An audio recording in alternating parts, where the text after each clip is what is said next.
அனைவருக்கும் வணக்கம். நாம் இந்த காணொளி மூலிமா 6ஆம் வகுப்பு முதல் பருவம் தமிழில் உரைநடை பகுதி வளர்தமிழுடைய பகுதியுடைய உரைநடை பகுதியினுடைய 2வது பகுதியை நம்ம பார்க்க இருக்கிறோம்.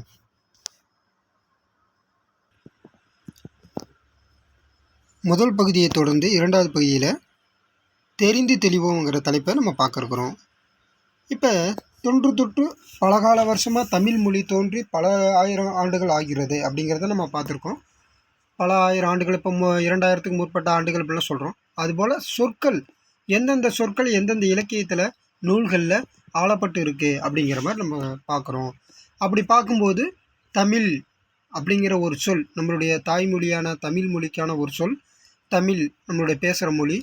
அது தொல்காப்பியம், தமிழிலே மிகவும் கிடைக்கப்பட்ட மிகவும் பழமையான இலக்கண நூல் அப்படின்னு சொல்கிற தொல்காப்பியத்தில் முதல்ல அது குறிப்பிட்டிருக்காங்க. என்ன சொல்கிறாங்க, வார்த்தை என்ன அப்படின்னு பார்த்தா, தமிழன் கிளவியும் அதனோ ரற்றே, தமிழன் கிளவியும் அதனோ ரற்றே அப்படின்னு சொல்லிட்டு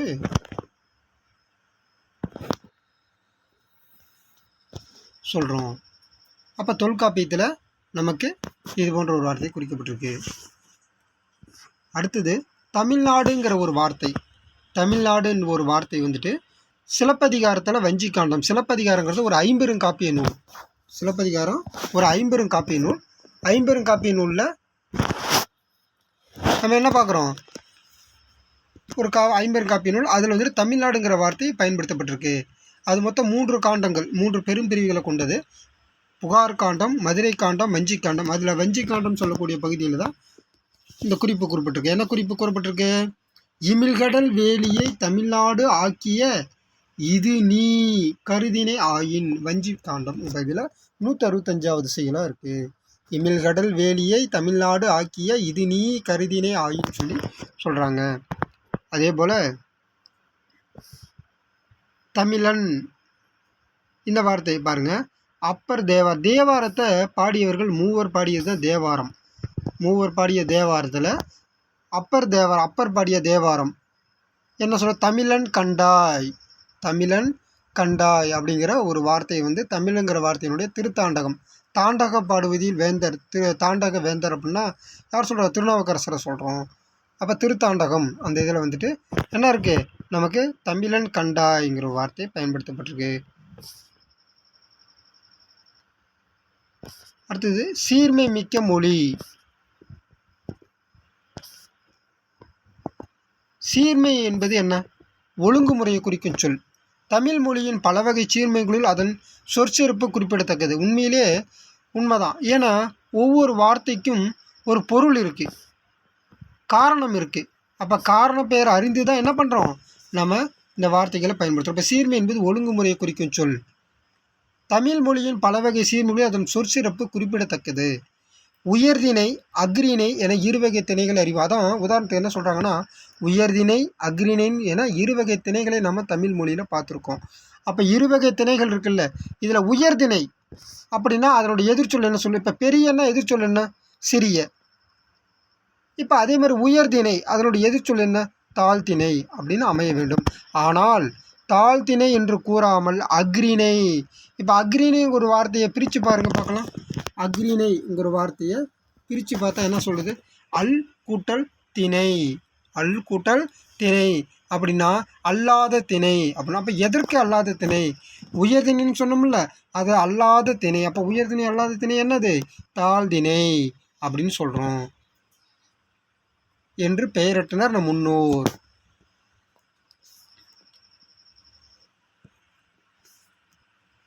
பாகற்காய் கசப்பு சுவை உடையது. அதனை கசப்புக்காய் என்று கூறாமல் இனிப்பு அல்லாத காய் பாகற்காய் என வழங்கினார். பாகற்காய் கசப்புக்காய். அப்போ அதை இனிப்பு அல்லாத காயின்னு சொல்லி சொல்கிறதுக்கு பதிலாக என்னென்னு சொல்கிறோம், பாகற்காய்.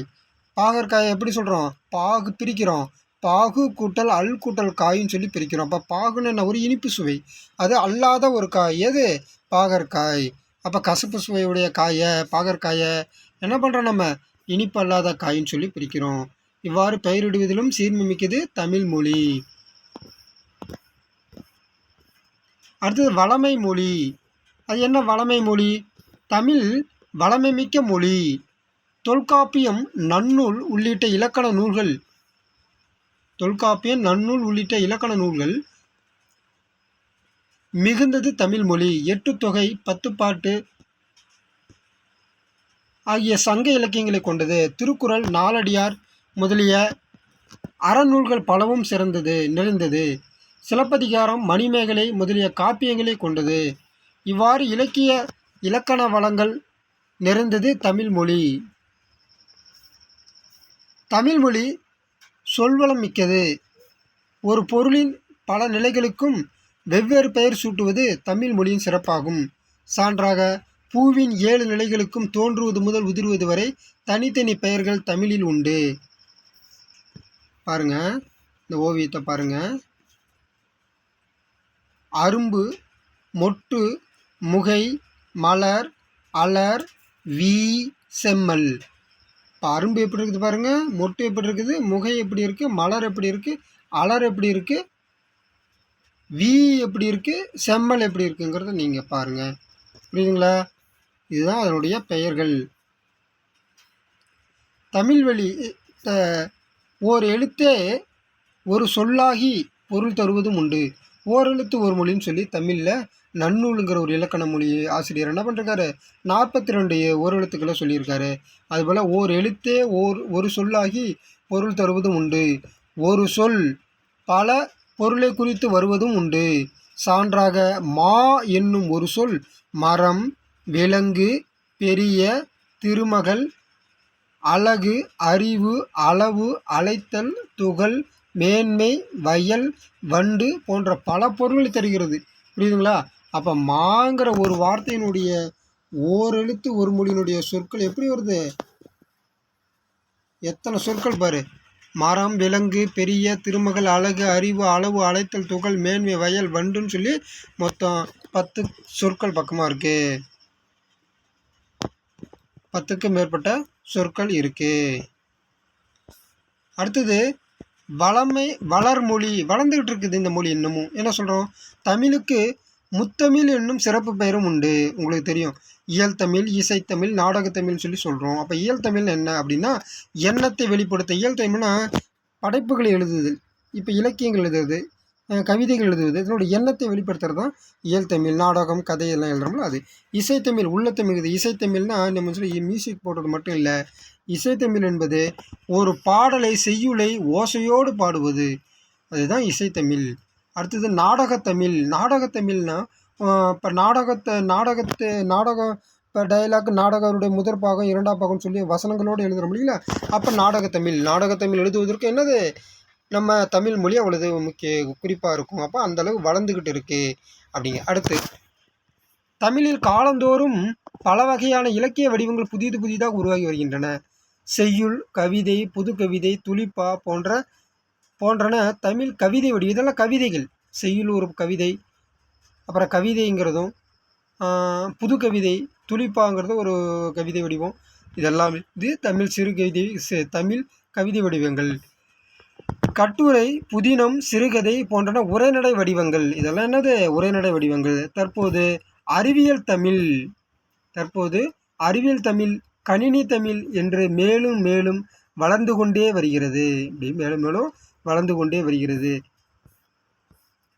இப்போ இலைங்கிற ஒரு பேர், இப்போ உதாரணத்துக்கு பாருங்க, மாங்கிற சொல்லுக்கு பார்த்தா, இப்போ இலைனா இலை எந்தெந்த இலையை குறிக்குது, ஆள் இலை, ஆலமரத்தை இலை சொல்லணும், அது அரசு இலை, அரசு மரத்தை, மா இலை, பலா இலை, வாழை இலை, இந்த இலைக்கெல்லாம் இலைன்னு சொல்லி பேர். அகத்திக்கீரை, பசலைக்கீரை, முருங்கைக்கீரைன்னு பல இதுக்கு கீரை வகைகள், கீரை இலைப்பெயர்கள், தாவர இலைப்பெயர்கள். இதெல்லாம் அருகும்புல், கோரை புல், அதனுடைய இலைப்பெயர்கள். மல்லித்தலை, சப்பாத்தி கள்ளி மடல், தாளை மடல் அப்படின்னு சொல்கிறோம். அடுத்து கரும்பு தோகை, நாணல் தோகைன்னு சொல்லி சொல்கிறோம். பனை ஓலை, தென்னை ஓலைன்னு சொல்லி நம்ம சொல்கிறோம். கமுகு ஆனால் பாக்கு மரத்தை சொல்கிறது. அதுக்கு கூந்தல்னு அதனுடைய பேர். தலைமீறி குழம்பு தலை சீவன மாதிரி அது இருக்கும் பார்த்தீங்களா, நேரு வாக்கு எடுத்த மாதிரி அதனுடைய பாக்கு மரத்து மட்டையெல்லாம் பார்த்தீங்கன்னா அப்படி இருக்கும். அப்போ அதை நம்ம சொல்கிறோம். அடுத்து,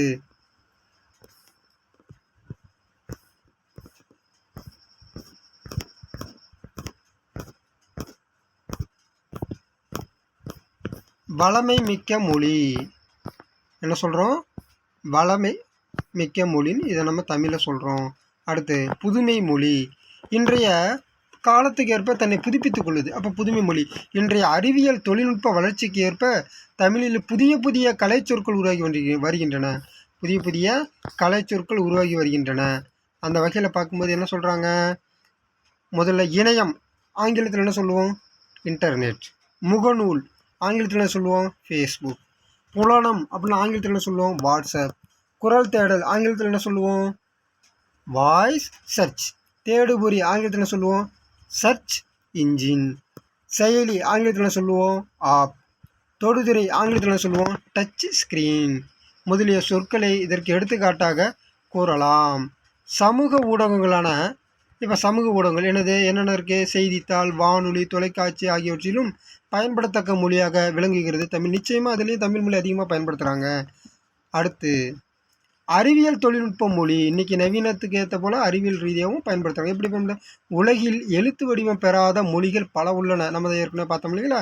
அதுபோல் இந்நிலையில் தமிழ் வரி வடிவ எழுத்துக்கள் அறிவியல் தொழில்நுட்ப நோக்கிலும் பயன்படுத்தத்தக்கவையாக உள்ளன. மொழியை கணினியில் பயன்படுத்த வேண்டுமென்றால் அது எண்களின் அடிப்படையில் வடிவமைக்கப்பட்டு இருக்க வேண்டும்.